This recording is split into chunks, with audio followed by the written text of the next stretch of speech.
Boris Johnson has arrived at the Queen's summer residence of Balmoral tonight, a man with rapidly dwindling political options. Opposition leaders have roundly rejected his call for a general election next month, and the bill blocking a no-deal Brexit is now heading for royal assent. Mr Johnson declared he had never known an opposition in the history of democracy that's refused to have an election. But with the European Union refusing to renegotiate the Brexit deal, Parliament has now effectively boxed the Prime Minister into a corner. Our political correspondent Paul McNamara is at Balmoral. Paul. Yes, here we are outside Balmoral for the second time in 2 weeks. This time, though, less unexpected and less controversial than we were here last week. And the government were here to ask the Queen to suspend Parliament. This weekend, Boris Johnson himself is here for the annual visit with the Queen host the Prime Minister. And not just the Prime Minister. We believe she's also hosting the Prime Minister's partner, Carrie Symonds. The first time we believe that a sitting Prime Minister has brought along his unmarried partner. Not a bad weekend retreat though, especially after what has been a bruising few days in Westminster, where he returns tomorrow. The Prime Minister has had some good news today though. A High Court challenge over that decision to suspend Parliament, brought by businesswoman Gina Miller, has been thrown out by the High Court. The Prime Minister has also taken the opportunity to visit some farms up in Scotland and announce a further £50 million worth of funding to Scottish farming. As you can imagine, that went down very well with the farmers that we've spoken to. But there's no two ways about it. This has been the toughest week the Prime Minister has had since getting into office. This is how the last day of it played out.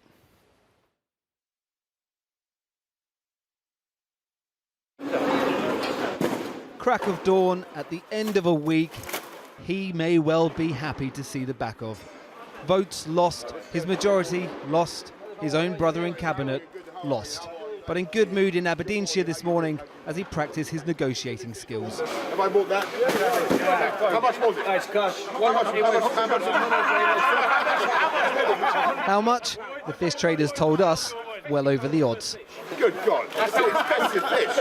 A deal though, good or bad, he will have to strike now if he doesn't want to delay Brexit.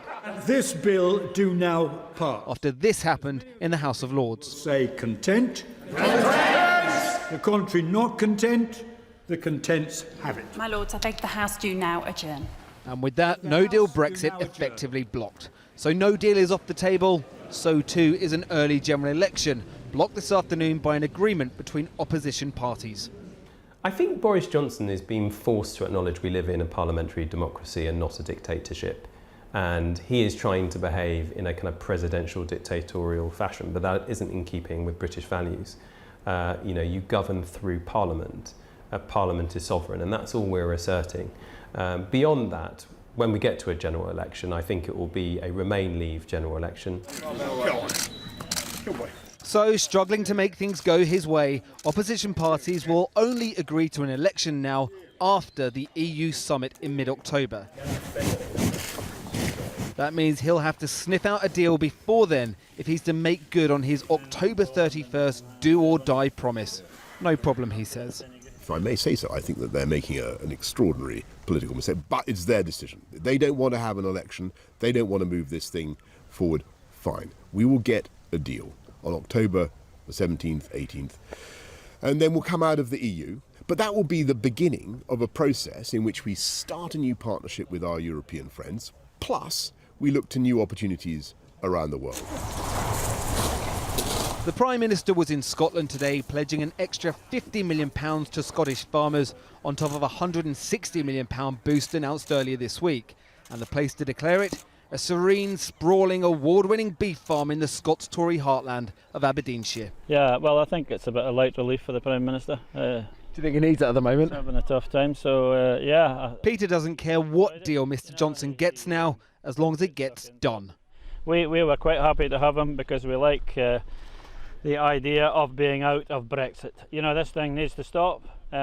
So I was quite happy, deal or no deal, right or wrong. We are in limbo just now, and we've been in limbo for 3 years. And not just this industry, I speak to every other industry and they're the same. And I speak to very few people who don't think the same. Let's get out and deal with the eventualities once we're out. So there he goes, £200 million lighter. But the Prime Minister's problems in Scotland extend far further than the farming industry. A poll this week said he could lose 10 of his 13 MPs. This is the Prime Minister in electioneering mode, and up here he stands on the shakiest of ground. When the week started, it looked possible the Prime Minister may force through a no-deal Brexit and an election. Now, neither seemed possible. He fired 21 from his own herd, and the man who wanted to unite the nation has only managed to unite his opponents. Paul McNamara reporting there. As Paul mentioned, the opposing parties have united to oppose Boris Johnson's demand for an early election. The Prime Minister called it an extraordinary political mistake. But have they now scuppered Mr Johnson's chances of getting the UK out of the EU on the 31st of October? Fatima Manji is with me now. Fatima. Cathy, I think the mood in Westminster today has been really interesting because we are hearing the opposition parties much more united, much more optimistic at the idea of stopping Boris Johnson's plans, and that's unusual. It's a sort of newfound optimism, if you like. So Jeremy Corbyn held that conference call this morning. Lib Dems, Plaid Cymru, SNP all involved in this.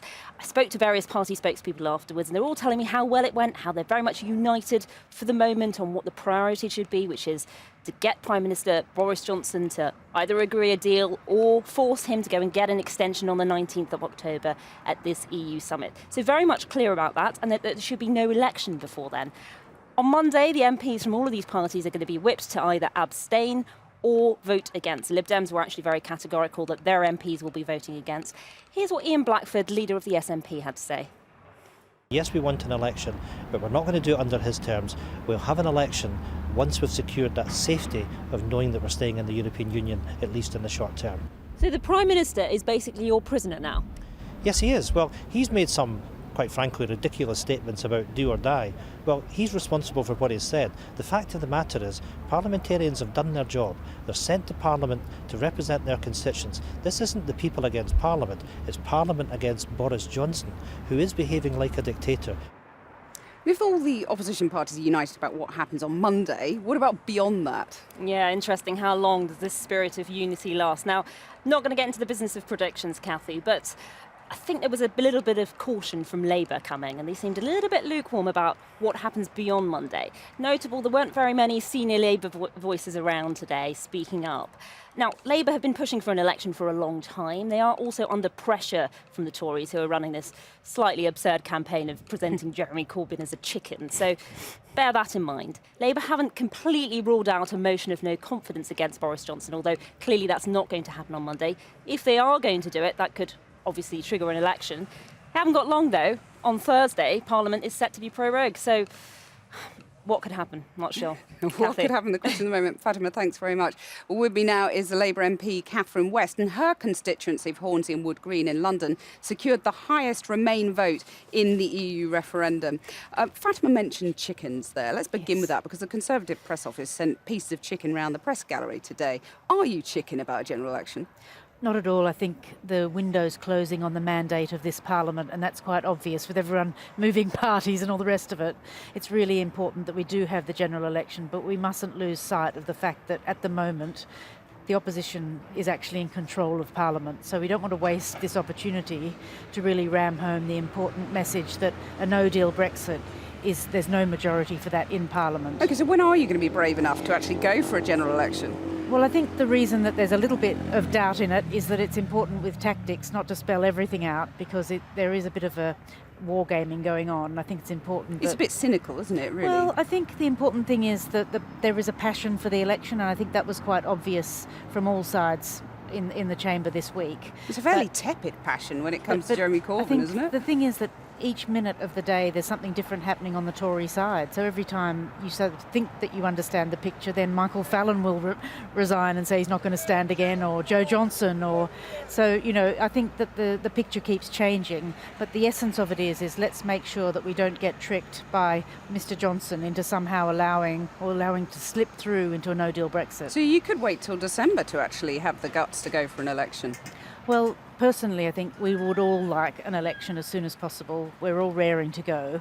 But I think equally we want to make sure that we wouldn't allow this no deal to slip through around that Halloween deadline. Well, as I understand it, your policy is to have a second referendum and to put Remain on the paper as a choice. Yes. How convinced are you that Jeremy Corbyn himself will go full throttle for Remain? Well, he certainly campaigned in my constituency for Remain on the day of the election on the 23rd of June 2016. Just on the day. And I also think that the membership of the Labour Party, once it settles down to looking at the actual manifesto and what we will be saying once we do have the general election, and I'm sure that there'll be debates about this at the conference, is that we will be saying that we want to remain in the European Union. You know, the economy has already contracted by a percentage point. A lot of the indicators in terms of whatever you look at, be that house prices, be that the pound, the drop in sterling, the fact that, you know, there are a number of other possible negative things on the horizon in terms of job losses or inflation or, you know, interest rates going up. And yet you've equivocated over Brexit. And do you think that equivocation has cost you votes, that people are switching to the Lib Dems, in your seat particularly, which was very strongly Remain? Certainly the European elections were a wake-up call for Labour in general. Obviously for myself, I'm completely in line with the way that people voted in the election in terms of remaining in the EU. You're quite in line with the Lib Dems, though. Would you consider jumping ship if Jeremy Corbyn doesn't really get his back behind? No, because I do believe in the essence of the Labour Party being for working people, and I think that's a very important element of my own politics. But I will be doing all I can to make the case for remaining in Europe, particularly also from a foreign affairs point of view, that we're much better when we're stronger within our own region as a voice in terms of all the big political issues and the foreign policy. Catherine West, thanks very much.